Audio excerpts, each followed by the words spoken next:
What's going on, everyone? Welcome to the semifinals of the PPL, where we are going up against Joey, aka PokeaimMD, coach of the LA Wakers. And yeah, it's going to be a good one. I know this is something that you all have anticipated for quite a while. People in my Discord have been like, "Oh my god, I can't wait for this game to come out." And yeah, I'm stoked. It's going to be fun.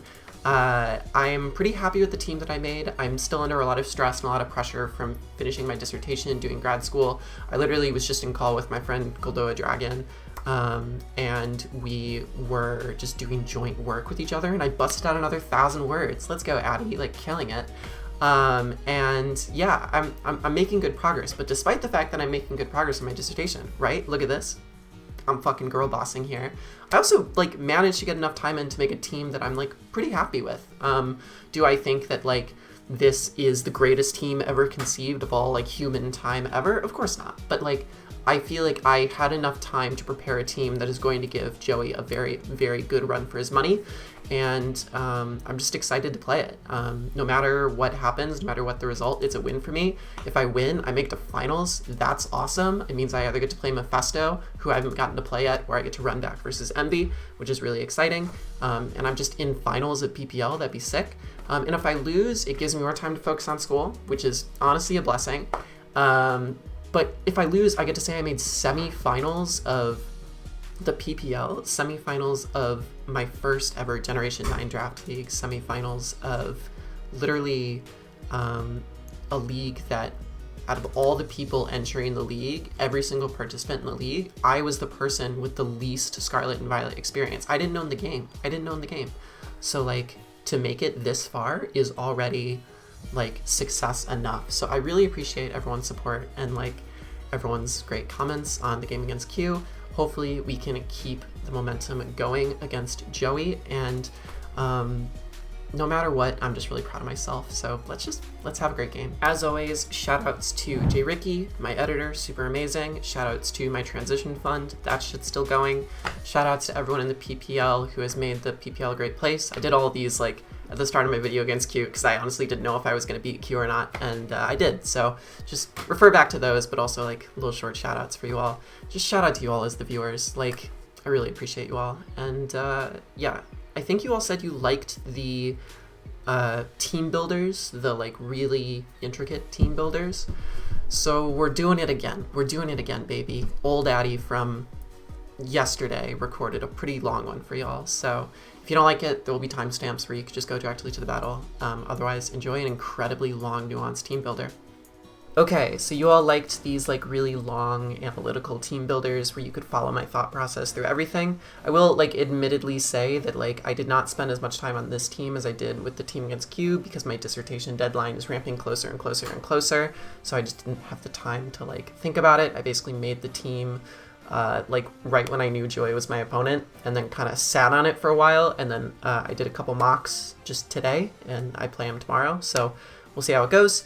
But yeah, so Joey's team, let us have Mr. I can't say words today.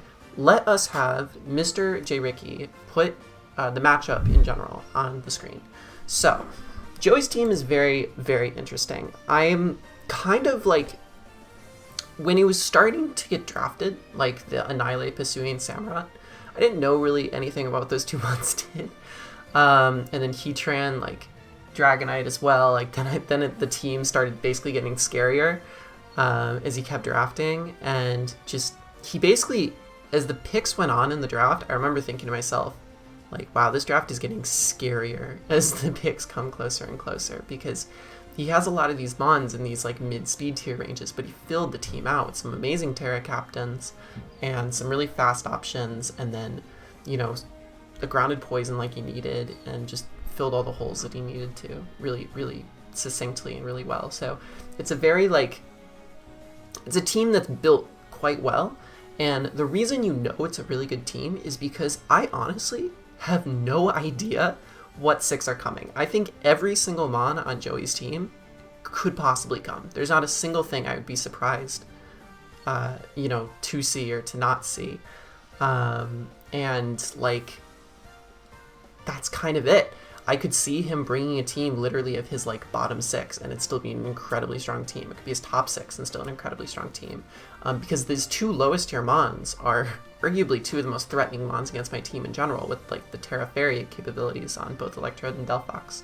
So really, I had to take a team that considers everything as an option. I really couldn't look at this matchup and say, okay, well, I don't think these 2 or 3 things are coming, so I'm not going to stress about them. I really think anything could come. So even though he only has 10 mons, he's definitely stretched my building thin just by nature of him having a very good draft. But I will say, I think my matchup is solid here. If I lose, it's purely on the basis of, you know, him outplaying me, which is totally possible because I'm a much better builder than I am a player. But yeah, let's just go into the build. In terms of like really quickly, like what I don't even know. Like I don't know what I think comes or doesn't come. Like Hisuian Samurott will obviously set of spikes. Like Annihilate can be like Scarf into me potentially, or it could be like Spadef Rage Fist with like Resto Chesto. Dragonite, I think DD Roost bulky makes a lot of sense into me. I think if Heatran comes, it'll come physically defensive with like a helmet or like Flame Body to try and like punish Zapdos Brave Birds, kind of like he did the same thing against Drew last week in playoffs. If Crocodile comes, I think it'll just be like Soft Sand or Expert Belt, some kind of offensive rock set. If Lycanroc comes, I think it'll be Life Orb. I think there's a chance of it being Substitute, as well as a chance of it being Sucker Punch. Sucker Punch to hit Pull, Substitute to outplay Gambit Sucker Punches. Crest, I think, could come Fizdef with like Screens and Lunar Dance support. I think if Galarian Slowbro comes, I actually think it's more likely to be Quick Draw, Quick Claw than Regenerator here, because if he does get the luck on his side there, like if he gets the Quick Draw Slowbro to like do things, it kind of claims him on. Like I don't really have a counter to it. Like I don't have like a Spadef tank outside of like Gastrodon that can really like come in and shoot any move that offensive G-Bro wants to go for. So my only way of dealing with it is outspeeding it. But if it just like happens to outspeed me 40-something% of the time, then I'm kind of in a tough spot. So that's definitely a big threat. I also think, I think out of all the mons, I think G-Bro is one of the mons that has to come, because Glamora with T-Spikes is definitely a potent threat versus him. Unless he's running boots on a lot of things, who knows. And then the other 2 mons I haven't mentioned are the TERA Fairy Pokemon. I think Hisuian Electrode is more likely than Delphox, but I think Delphox is quite possible. Delphox actually chews hits from Pult better, but of course Electrode has the speed tier advantage on Dragapult. So I could see either of them coming. The other reason that, you know, TERA Fairy Delphox might come is because it pressures Kingambit better than Electrode does. But at the same time, Electrode could be TERA Fairy just to outspeed Dragapult, Volt Switch around. You know, I can't bring Gastrodon in, or even Rotom in safely because it could be Terra Ice, and I think Terra Ice is totally possible this match too. So basically what I'm saying is I have to like consider everything, but that's kind of what I'm thinking each mon is likely to be if it shows up. And yeah, that's pretty much it. But the combination of what 6 of those come is definitely super up in the air. So let's not waste any time and get into the team builder, the very in-depth analysis team builder. Hello, hi, I'm saying things. Mon number 1 is Pult. Before he Terras any of his Terra captains, he doesn't have a Dart switch in. You might think, hey, why not, you know, then go max attack and just spam Dragon Darts? The real answer to that is because I think he has to Terra as soon as humanly possible. So I don't think running something like Choice Band Dragapult makes much sense, especially with Heatran around. So I still wanted to go special, but I wanted to have the option to have Dragon Darts so I could do things like break Dragonite's multi-scale, as well as just attack things for like stronger damage as well if need be. Like if it is Terra Ice Electrode, like D-Darts does more than Shadow Ball, and then D-Darts as well just does quite a bit to Hisuian Samurott if that switches in on me as like a switch in, who knows. So Shadow Ball is then the move of choice that I'm probably going to be clicking more often, especially if one of his Terra Fairy mons has already Terra'd. He doesn't have great switch-ins. There's no immunity, there's no normal type, it's just his 2 darks in the form of Crocodile and Hisuian Samurott, both of which take a lot of damage from U-Turn and take neutral damage from Dragon Darts. I'm Infiltrator this week because I think Substitute is more likely than Intimidate Crocodile. Substitute on anything. It could be sub Leech Seed Electrode. It could be sub Lycanroc for Sucker Punch. It could be even like a sub Will-O-Wisp Heatran. I think there's a couple like substitute capable ones, and then there's also the potential of screens on Cresselia. So I wanted to go Infiltrator this week instead of Clear Body, even though I know that like I could block the Intimidate if I wanted to. Sucker Punch could have been Phantom Force. Phantom Force would hit things like particularly the Terra Fairy Delphox harder than Shadow Ball would. But I like Sucker Punch because it picks off surprise kills if I need to, such as if his Lycanroc tries to go for Sucker Punch against me, or a Cellrock even. If it's Terra Ice Electrode and it's low, I can Sucker Punch it. Even if it's Terra Fairy and it's taken some Rocks Chip, assuming it's not Boots, Shadow Ball into Sucker Punch can do quite a bit. I even had a mock where like there was a Hisuian Samurott that was on 3% and it was kept alive just so it could like Sucker Punch Bolt in the endgame, but Sucker Punch out prioritizes his Sucker Punch, so it was even good for that like 3% Hisuian Samurott in that mock. So just having priority against this team makes me comfortable. It's also nice against like if it's a DD Salamence, like that's really good to have because it could be Roost, but if he like tries to set up on my Dragon Darts and is very low, I think the odds of him clicking Roost again are probably low. I could just click Sucker Punch because he won't be able to E-Speed me. So Sucker Punch just does a lot, and then U-Turn is the last move. A U-Turn I've been like back and forth on. Do I think U-Turn's necessary on this set? No, not necessarily. I think I'm going to be clicking the top two moves most often. But if I get into a situation where I'm facing Terra Fairy Delphox, I want to be able to like chip it down with U-Turn. I want to be able to chip like Crocodile down with U-Turn if he uses that as a switch in. If Hisuian Samurott comes in, it's always going to be a mind game of like whether I can afford to U-Turn to get that chip off, because I'm definitely dead to a Sucker Punch if you know he predicts the U-Turn right. So maybe I can do it once, but I don't know if it's a risk worth taking. It'll basically depend on how I'm feeling in the game and how valuable Pult is. But you know, spoiler alert, Pult is incredibly valuable. Pult is the most valuable Mon on this team, obviously, but in particular in this matchup, like he doesn't have great switch-ins to my dual stab. Even, you know, the switch-ins to the Dragon Stabbers, Terramons, which don't appreciate taking Shadow Balls. The switch-ins to the Shadow Balls, aka Dark types, don't appreciate taking D-Darts, and especially don't appreciate taking a U-Turn. So the goal is to have a pivot, you know, option with Pult, but I think more often I'm going to just be clicking, you know, the main buttons. But if I need, you know, a little bit of chip off on something, it doesn't hurt. So that's why we have U-Turn there. Again, other options were Phantom Force. I was also considering like Will-O-Wisp as an option, but U-Turn just makes the most sense to pivot out on the darks. So, oh, Surf was the other thing that I was thinking of, because that could hit Heatran. So if I get Heatran really low and it's like Spadef for Shadow Ball, Surf was a good option. It could also hit Crocodile, but I felt like I never really needed it. I felt like Shadow Ball was sufficient enough to deal with Heatran when I did my 2 mocks today, so yeah. Cool. So the next bond I'm going to show is Choice Scarf, Galarian Zapdos. I think this is a very telegraphed bring, but I think it's a necessary bring nonetheless. The speed is being pretty aggressive. I'm creeping basically things like Crocodile, Annihilate, outspeeding Glamora, and Rotom-Mow.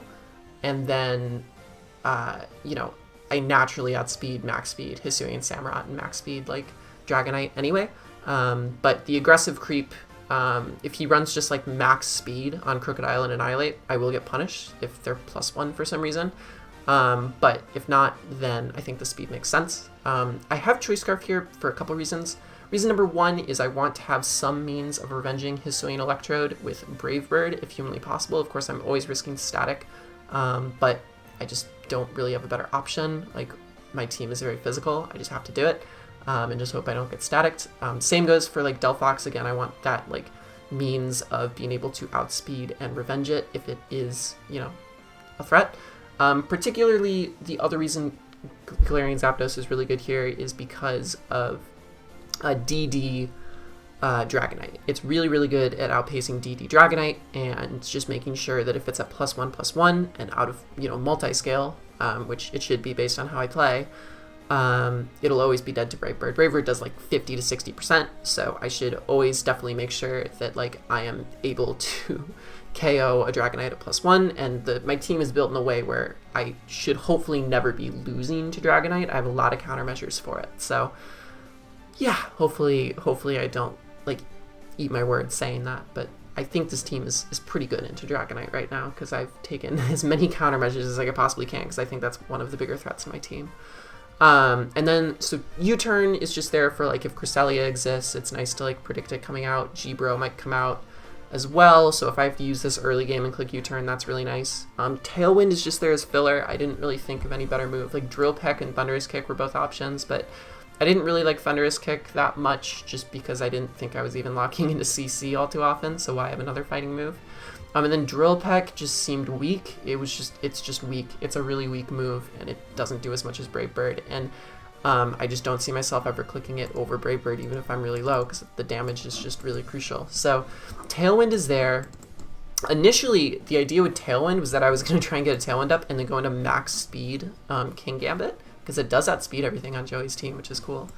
But Tailwind just has too few turns. So the idea behind Tailwind at this point is just like, if I need to click it versus, say, say Hisuian Samurott is trying to revenge me with Sucker Punch because I'm in range of Sucker Punch. I can click Tailwind and then like have speed control with like King Gambit over the Hisuian Samurott that next turn that I get like taken out or something, if that makes sense. I don't know. So it really is just filler. The odds I click it I think are incredibly low, but it did save me in like one mock, so I figured, you know what, if it saved me in a single mock, then I may as well have it. So that's cool. I may as well go to the next mon, King Gambit. This is a mon that was probably the mon I tinkered with the most in terms of item. Initially this thing was... What was this thing initially? Initially, this thing was Black Glasses, because I wanted really strong Sucker Punches against Joey's team, because ultimately the only Dark resists are the TERA Fairy-mons, Electrode and Delphox, and then his 2 Dark types.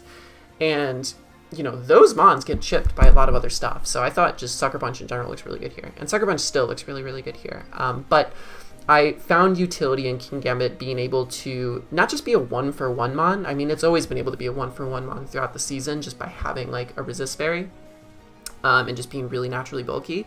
But with the Choppleberry, I'm much more inclined to stay in against things like Hisuian Samurott just to get more chip off on them and maybe like put them in range of like Sucker Punch from Pult. I'm more inclined to stay in against Lycanroc if I'm at full, so I could just click a move.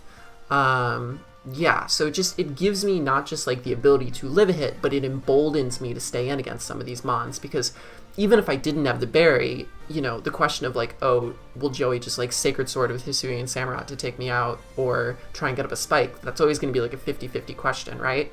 Not always 50-50, but like it's always going to be something I'll have to mull over. With the Choppleberry, it alleviates that necessity for me to predict, and I could just say, well, I live any hit, I can click Low Kick. So that's the idea.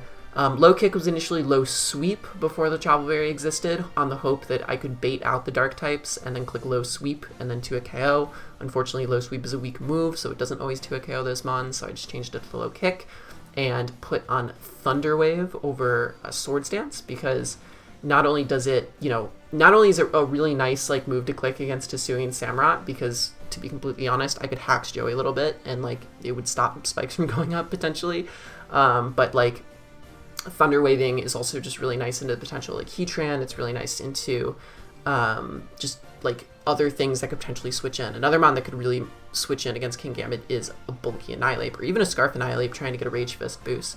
And if I click T-Wave on that thing switching in, it becomes functionally useless. So T-Wave is a free move to click in certain instances, but most of the time it's going to be Katak, Cleave, Low Kick, Sucker Punch. I can't hit the Fairy types for any sort of neutral or super effective damage. I don't have Iron Head, but I don't think it matters because they're really weak and their health is so important to like take on Pult that I don't think Joey will risk it. And if he does, I think it's sufficient enough for me to just click Sucker Punch, take like 20 to 30% off, and go from there. The EVs, I guess I should be talking about EVs more. The EVs on Pult, by the way, take a Expert Belt Terra Blast from Electrode, as well as a 0 attack 100 base power Rage Fist from Annihilate, as well as a few other things. I think also like Delphox, TERA, Fairy, Dazzling Gleam is a roll against me, but it's a roll in my favor as well.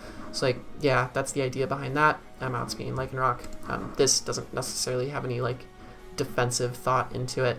But in terms of defense for this mon, the defense here for Kingambit, I'm always living a Sacred Sword from like a Samurott, pretty much always, unless I'm like under half, or under like 60%. I think it does like 50 to 60% against me. But the major thing that I'm living with this spread is Dragonite. So a +1 Adamant Dragonite after Kingambit has taken 1 spike never KOs me with anything. It does slightly less than 87.5% with Low Kick and Earthquake, both with the Chapel Berry. It's the exact same roll. And then Annihilate can't take me out with like Drain Punch or Close Combat unless it's like Life Orb or Banned, and even then I need a little bit of chip still. Other than that, I think I'm also living 1 Earthquake from a non-boosting item Crocodile if he's Adamant. If he's Jolly and a boosting item, I think I also live that, but if he's Banded, I don't live. Yeah, and then I'm also living a Lycanroc CC from full, which is quite nice. If it's like Life Orb, I live, which is cool. I didn't think that was humanly possible on a mon that takes 4 times damage from a fighting move to live a fucking Lycanroc hit, but Kingambit's just built different. And then the speed is, if I T-Wave anything really, if I T-Wave anything except the Annihilate, Delphox, and Electrode, and so essentially if I T-Wave like the Heatran, the Samurott, or the Annihilate if it's speed creeping Glamora, or, you know, yeah, I think those are the main 3. I outspeed it the next turn. So essentially, I outspeed paralyzed Hisuian Samurott, paralyzed Heatran, paralyzed Dragonite, sometime paralyzed non-speed boosting nature Annihilates, and that's it. Yeah, and then Cresselia's obviously. So yeah, 2 waves nice, and that's why I have the speed that I have. And then also it's the same calc that applies for Tailwind too. I'll outspeed those mons if they're not paralyzed if Tailwind is up. So we got that double synergy right there. That's the idea. Okay, next mon is Glamora and Arcanine. I'm going to put these 2 mons in tandem with each other. Arcanine, I think, is my dedicated lead, and the reason I say I think is because if Heatran comes, the idea behind this is that I want to like click CC on like Heatran as soon as I can to just do a ton of damage to it, so it's in range of like 2 Shadow Balls from Pult, so it can't like switch in. Will this Arcanine actually truly bait in Heatran? I don't know. But I don't think like... Okay, let me put it this way. I don't think G-Bro leads. And I think Cresselia could not come. It's possible it does come, but it doesn't come. Sorry, let me rephrase that because I can't say words. It's possible Cresselia comes, but if it doesn't come, this is a really good lead. There we go. I get the Intimidate off.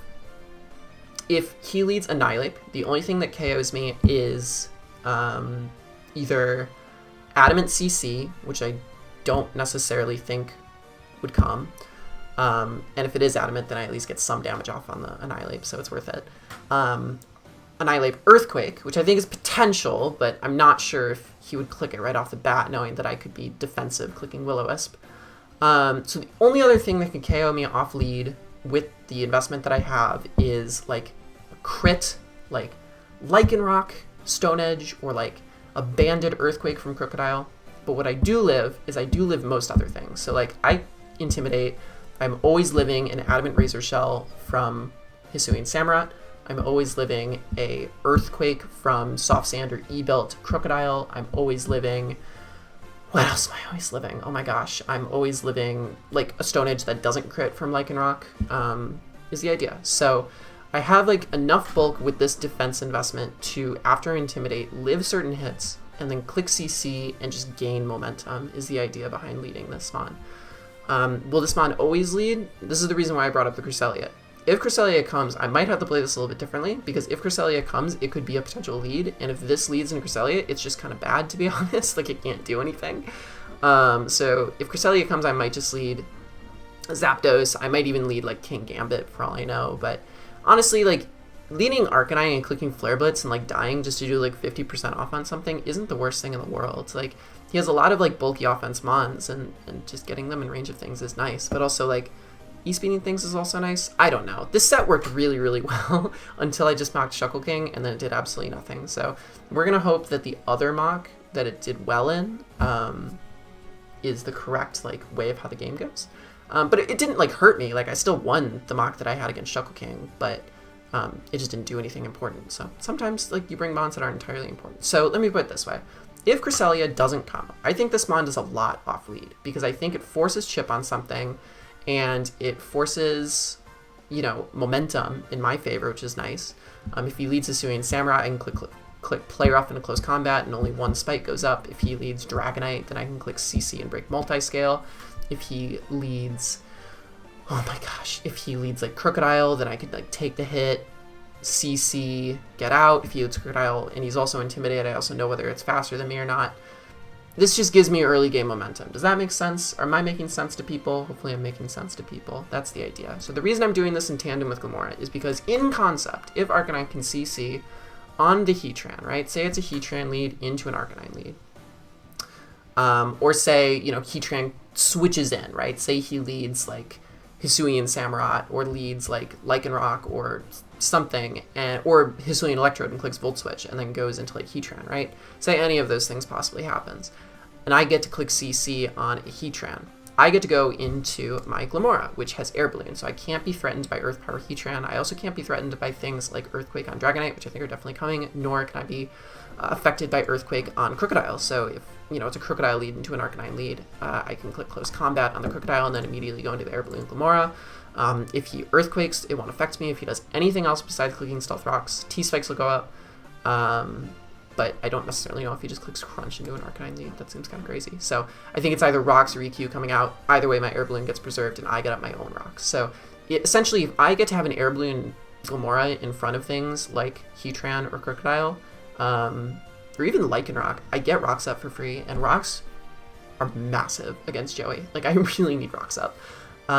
They're crucial. I can't dick around like I did against Q, where like, oh, Rocks were so important, and they were really important, and then I like never found a time to get them up. I need to get it up as humanly possible. So the idea behind the Arcanine is that it baits something in, such as a Crocodile or such as a Heatran, gets the eject pack momentum off into Glimmora so I can get my hazards up. And then if I manage to keep this healthy based on this plan working, if it works or not, I could keep this alive to threaten T-Spikes, which means he has to keep Glowborough alive. I get to keep this alive for clicking Toxic against things like potential Calm Mind Cresselia. And then otherwise, like Power Jump, Earth Power just does a ton versus him. The only thing that really switches in is Annihilate. That gets Toxic. If it's Resto Chesto, it like forces him to Resto Chesto, which is really nice.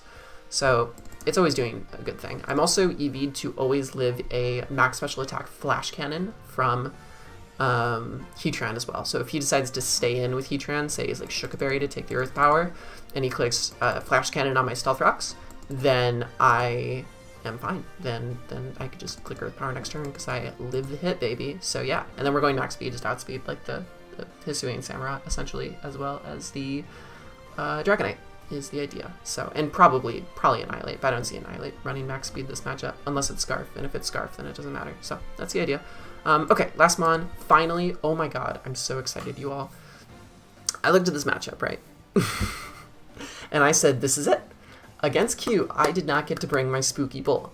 I'm bringing my Spooky Bull. I don't know if it's a good bring or not. It looks pretty good into this team. Like, it gets to outpace and do a ton of damage to the Annihilate. And by a ton of damage, I mean a lot of damage. And it also, 2 KOs the Cress. It 2 KOs the G-Bro.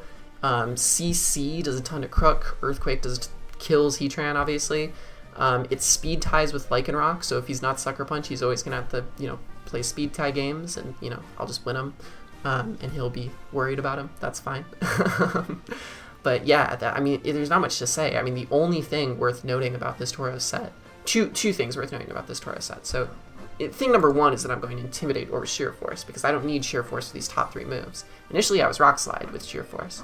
But then I realized that made this mon Dragonite fodder, because Dragonite could DD on the Rock's slide and then start roosting, and then, you know, it's just not fun. So with Rock Tomb, I always guarantee keep Dragonite's speed low so that it can be revenged by Zapdos, which is great, or even Dragon Bolt.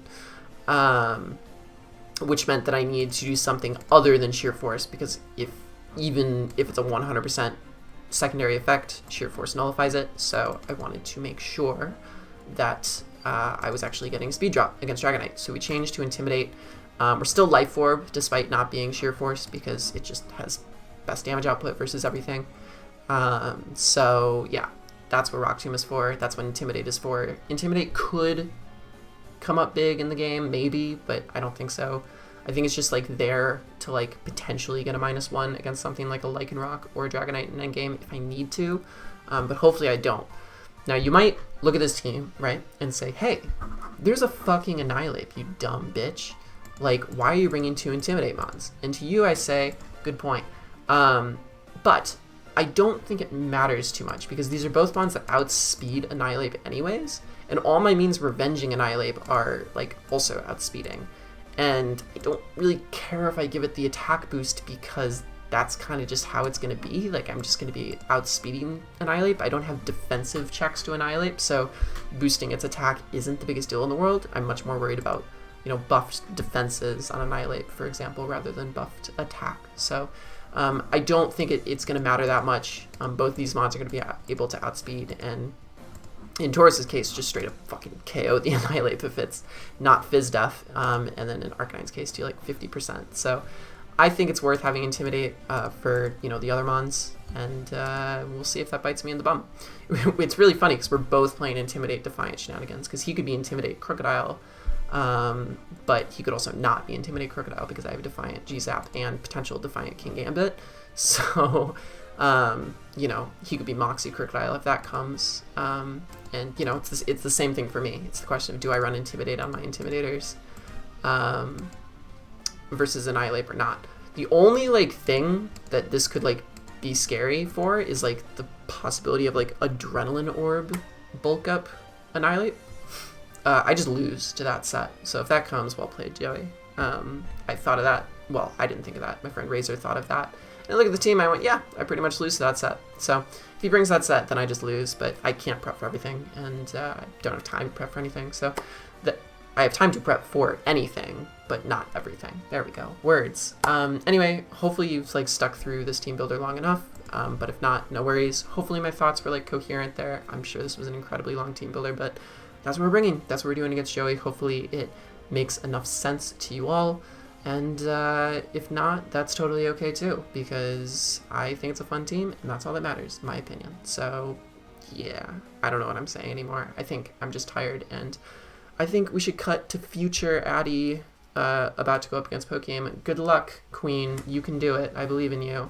But also, like, don't stress too much, because if you lose, it just gives you more time to focus on your dissertation, which is due in 2 weeks, which I, past Addy, should probably get back to. So I'll see you all in the battle. All right, we're here. We're ready.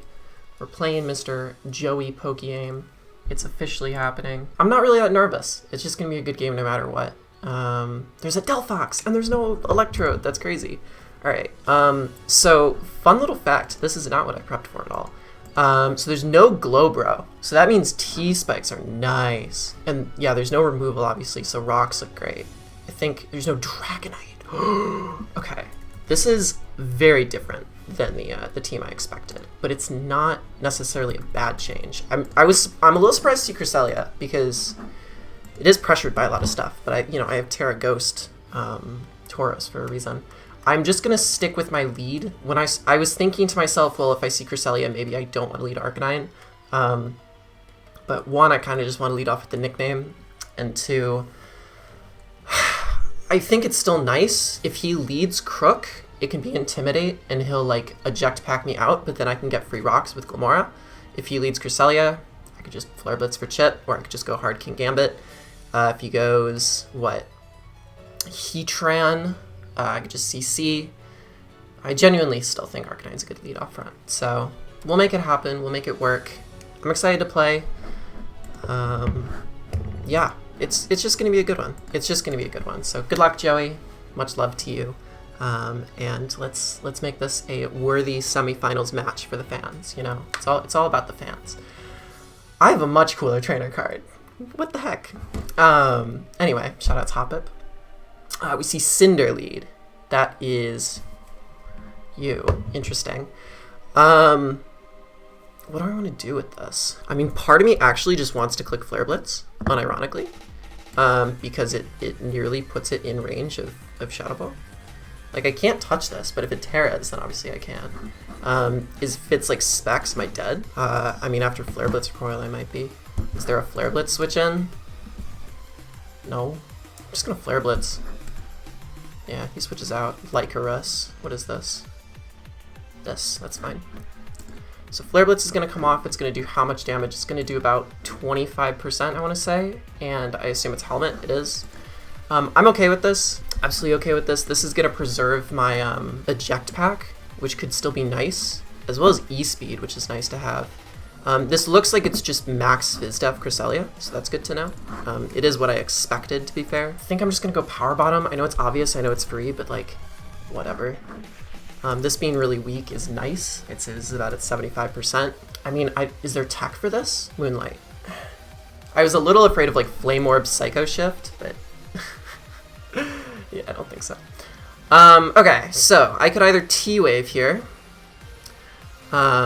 which would cover Annihilate coming in, or I could click Low Kick, covering the Hisuian Samurott or the Heatran.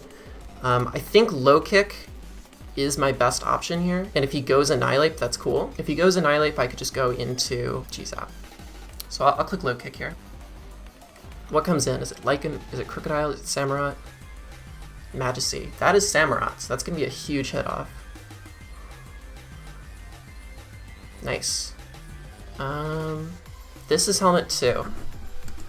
Got it. So we could see a Sacred Sword, which we would live.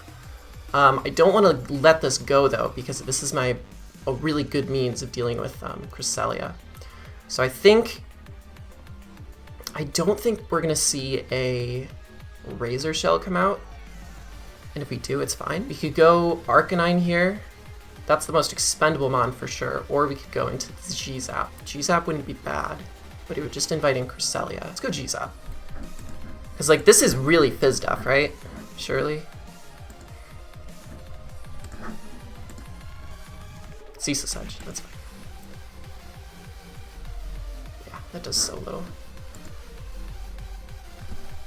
Even though there's Helmet, I am still going to U-turn because Cresselia being under 100% is very nice to be 2-KO'd by certain things. We're going to see Crest come out here, that's fine. The Rocky Helmet is doing the Rocky Helmet thing, it's good bring on his part. Warmite is not what I expected. What is this? Heatran. Oh, this could be Flame Body. Please don't be Flame Body. It's Flame Body. I didn't think about that. Look at me, the silly girl is here. Okay, it's not the end of the world. It sucks, I will say. It makes this mon incredibly expendable. But we're gonna go Verboten here and get our rocks up because I'm tired of him switching as much as he is. It's not cool. It's not Helmet. That's something to note. So we're gonna click Stealth Rock. We're gonna try and get our Stealth Rocks up here. He has no way of removing them. So this thing's Flame Body. It means I can click Flare Blitz unresisted. It's something. He actually stays in, which is interesting. See Lava Plume. Okay. So he's probably Shuka. I don't know if I care though. G-Zap still has value, but it had less value here inherently, just by nature of it being there being a Crest that exists. So I believe Crest did Moonlight though, so I want to make sure I have my information correct. And Samurott's at like 51%. That's fine. I'm just clicking Earth Power here. If he's Shuka, we'll burn it. Otherwise, we'll kill it. It will mean no T-Spikes, though, which is a little sad. Does this kill? Ah, crap, it doesn't. Earth Power? Earth Power. Okay, so that means no T-Spikes, which is a little sad. But you know what? Again, it's not the end of the world. Darts is completely unresisted. So I think it's time. Or is TAUROS the better switch in? No, right? Because Crest exists. Maybe TAUROS is the better switch in.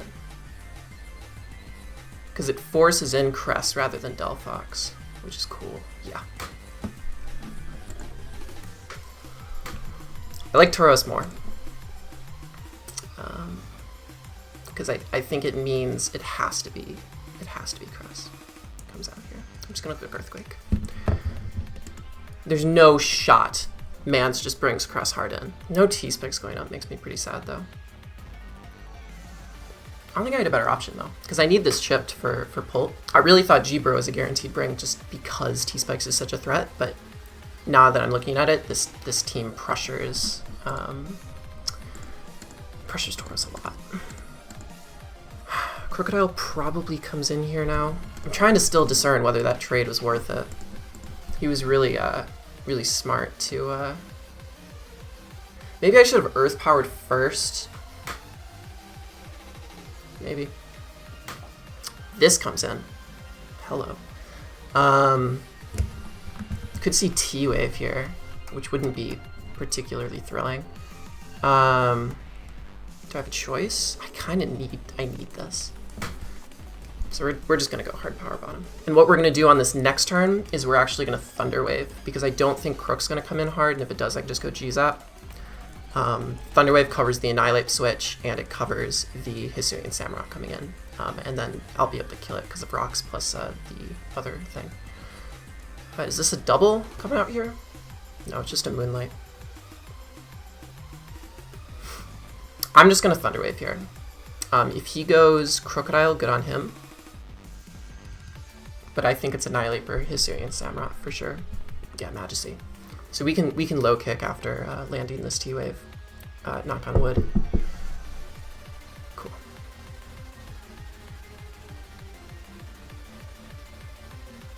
So now we low kick.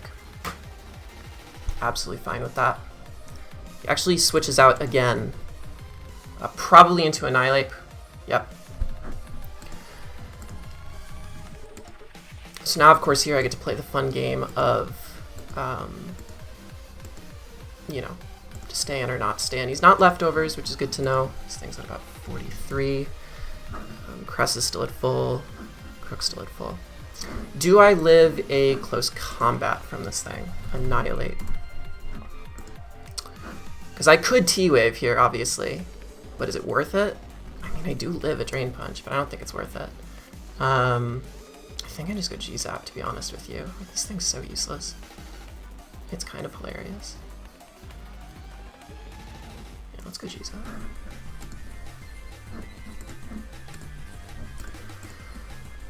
I'm actually wondering if this is Scarf or Band. If it's bulk up here, that's fine. Drain Punch. Okay.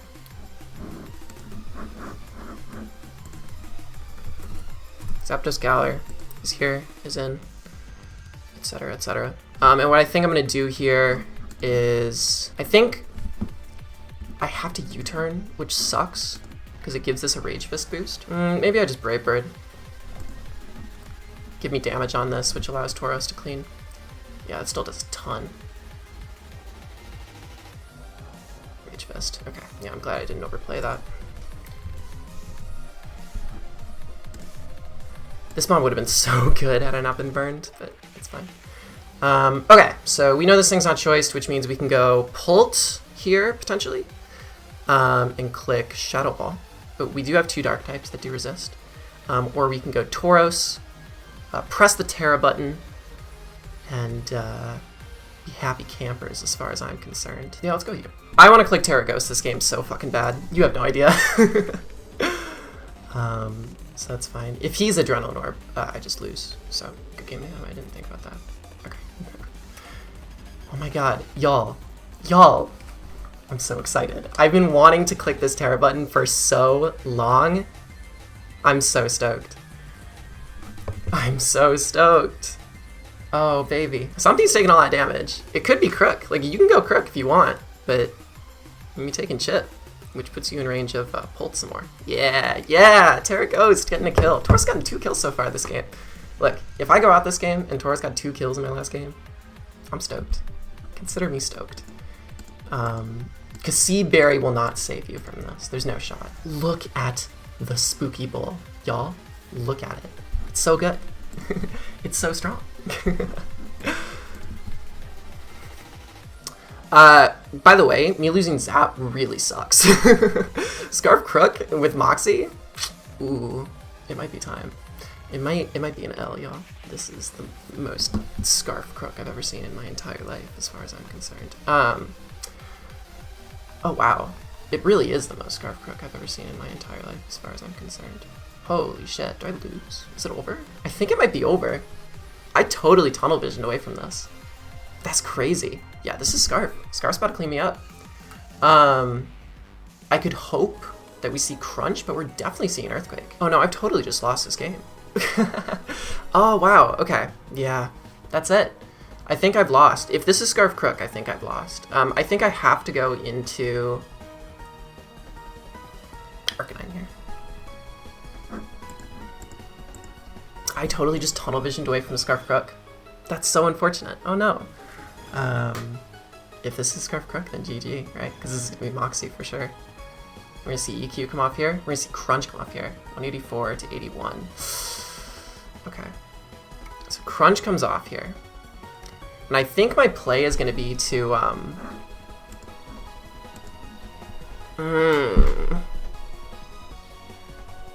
don't think he's gonna risk me being Scarf. So I think what I'm gonna do is I'm gonna double. If he Crunches here, that's fine. If he Earthquakes here, sure. But I think I need a double. I think I need a double predicting something. I think I need a double predicting the Crest coming out here. Yes, good. And this actually tells me this is Scarf because he switched out first.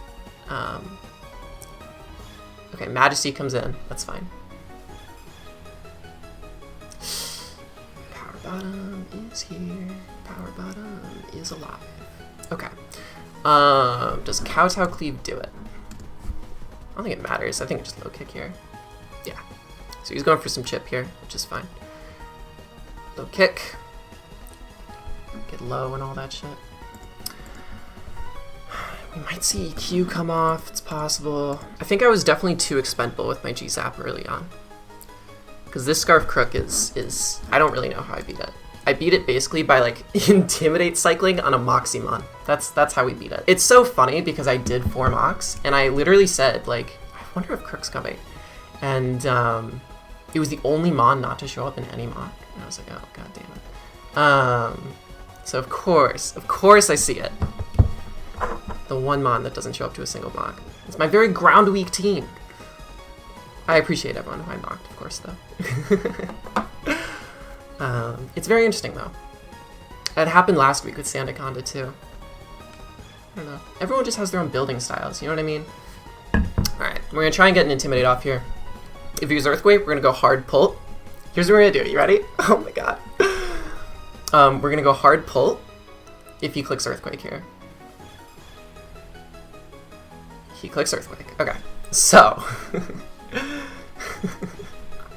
we're gonna go hard pull and say, hey, did you know that I am not dying to an Earthquake and not a negative defense nature? You better believe it. So I can take my time to decide this play. So I think it's possible. Is it possible he just stays in? There's no universe man stays in here, right? If he stays in, I just lose, and I'm fine with that. But he could risk me being Willow. Like he doesn't want to risk me being Willow. He doesn't want to risk me being anything. So I'm gonna be brave. I'm gonna be a little brave here, and I'm gonna click Shadow Ball because his 2 mons he have left is Delphox and Cress, and I think he sacks Cress here to bring in Delphox. That's what I think. Yes. Yes. Cool. We have a shot here, like low key. If I preserve my Intimidate. Now the question is, do I preserve my Intimidate? Ooh, who knows? Okay. So I'm just gonna click Shadow Ball again. Yep.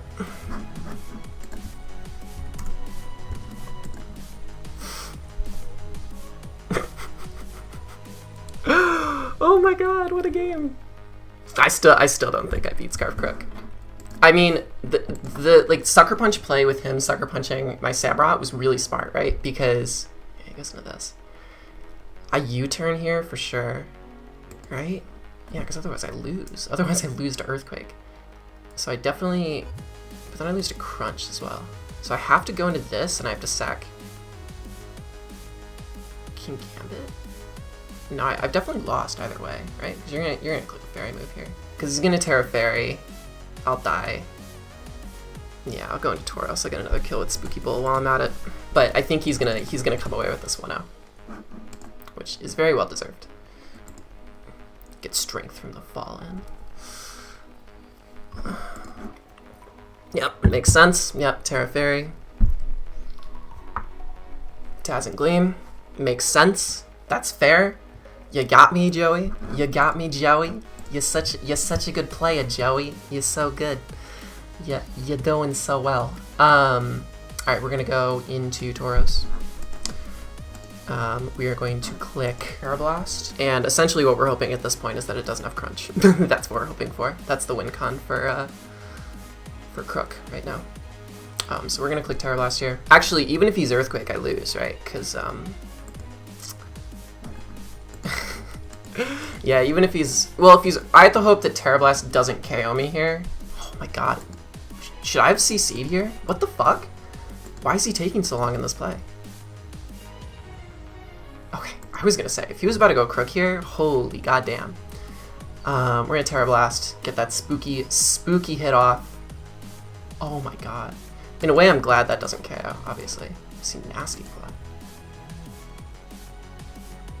Wow, okay. Yeah, because he wants the Moxie boost. That'll do it. That's a good play. Good job. Actually, what I should have done is I should have, like, close combated, maybe? I don't know. Rock Tomb gives me the best chance of missing. I miss Rock Tomb. Get ready, y'all. I miss Rock Tomb. He kills me because he just attacks me. And, denies me a... It denies him a Moxie boost. We're clicking Rock Tomb here, Vase. Ah! No!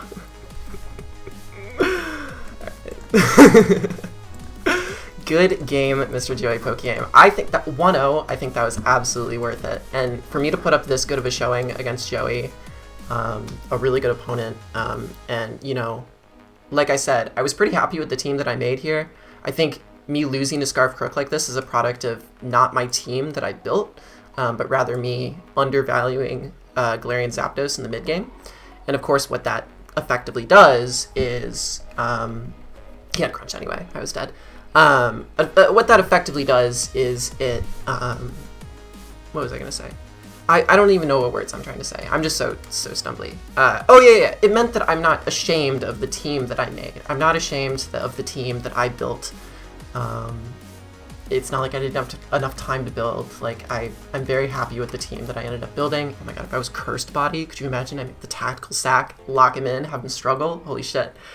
I'm just gonna reveal to him that I have the Sucker Punch, because it's fun. Yeah, this was a product of him outplaying me, and a product of me undervaluing G-Zap in the mid game. He outplayed me here. Scarf Crook, I had a feeling the ground type could come against me, but I just didn't mock against it, so I didn't think about it beyond that. And yeah, I can't ask of a better way to go out from this season against a great player in a really, really close 1-0 game. Dragapult, you know, using Spooky Bull, Dragapult being the last Mon standing. I'm going to give the PPL one last Sucker Punch before I'm on my way out. And, you know, I will see you all. Oh my gosh. Oh my gosh, what a ride it's been. Thank you all for watching. Go, like, go, I don't know, go give love to Joey, if for some reason you haven't given him love already. And good luck to whoever he plays in finals. This was a great game. I can't ask for a better way to go out. And in a way, I'm very relieved. I'm done. I don't have to play any more Pokemon until the next PPL season. So just wait for that moment. I'll be on a big hiatus. But once PPL returns, I'll return, and you'll see me then. I love you all. I love you so much. Thank you so much for all the support this season. And yeah, good game to Joey. Good luck to him in the finals. I'm cheering him on. I'm really cheering him on. So. Yeah, all right. If you want to hear like a post-game interview I do with Joey, I think he does those on his channel. And yeah, I'm stoked. So yeah, thanks for this season. I'm so unbelievably happy right now.